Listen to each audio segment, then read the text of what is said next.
Salam sejahtera bagi kita semua. Marilah kita sejenak mendengarkan firman Tuhan. Dan pengharapan tidak mengecewakan, karena kasih Allah telah tercurah di dalam kita oleh Roh Kudus yang telah dikaruniakan kepada kita. Roma 5 ayat 5. Bagi kita orang percaya, hidup bahagia dan penuh sukacita sesungguhnya bukan karena memiliki harta kekayaan dunia, tetapi bahagia dan sukacita terbesar kita karena kita dibenarkan oleh kasih karunia Allah di dalam Yesus Kristus. Dan dalam pembenarannya kepada kita, Dia mencurahkan Roh Kudus-Nya, sehingga memungkinkan kita memahami kasih Allah dan memiliki pengharapan yang meneguhkan, menguatkan kita untuk menerima kemuliaan dan keselamatan dari murka Allah. Pengharapan kita sudah nyata, sedang nyata dan akan nyata di masa depan. Sudah nyata dalam tindakan karya Allah di dalam kasih karunia-Nya, di mana semasih kita durhaka dan berdosa, Kristus telah mati untuk kita. Dan terlebih lagi, ketika kita sudah diperdamaikan dengan diri-Nya, maka pasti kita akan diselamatkan oleh hidup-Nya. Hidup dalam pengharapan, menerima kemuliaan Allah, dan diselamatkan dari murka Allah yang nyata oleh kasih karunia Allah di dalam Yesus Kristus. Itulah hidup kita sebagai orang Kristen. Firman Tuhan menegaskan pada kita, pengharapan itu tidak mengecewakan karena memang sudah nyata sejak awal di dalam Yesus yang mati untuk kita orang durhaka dan berdosa.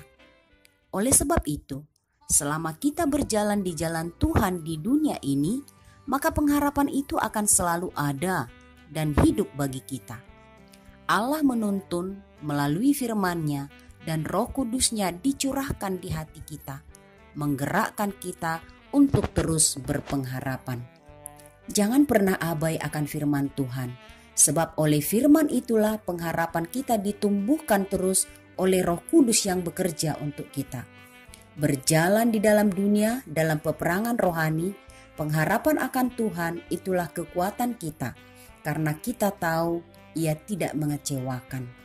Berhati-hati dan waspadalah selalu, sekuat dan sehebat apapun dunia ini menggoda untuk menarik dan menawan hatimu dengan semua kebesaran dan kemewahannya yang cocok dengan naluri kedagingan kita.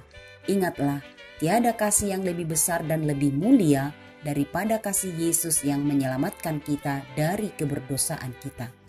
Ingat juga, tidak ada satupun di dunia ini dengan rela hati memberi sesuatu tanpa ada maksud dan tujuan yang menguntungkan baginya dari diri kita. Contoh, beli satu gratis satu menurut iklannya.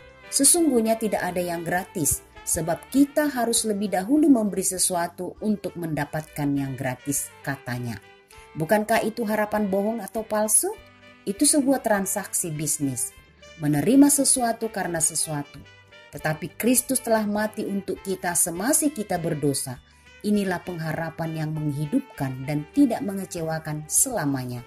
Mari kita tetap hidup dalam pengharapan akan kasih Kristus Tuhan kita. Amin. Berbahagialah orang yang mendengarkan firman Tuhan dan menyimpan semuanya di dalam hatinya. Kita berdoa. Ya Allah yang mengasihi kami bersyukur kepadamu karena Engkau menumbuhkan pengharapan kami, dan kami oleh tuntunan Roh Kudus-Mu dapat memahami pengharapan di dalam Tuhan tidak mengecewakan, karena Engkau telah mati ketika kami masih berdosa untuk keselamatan kami.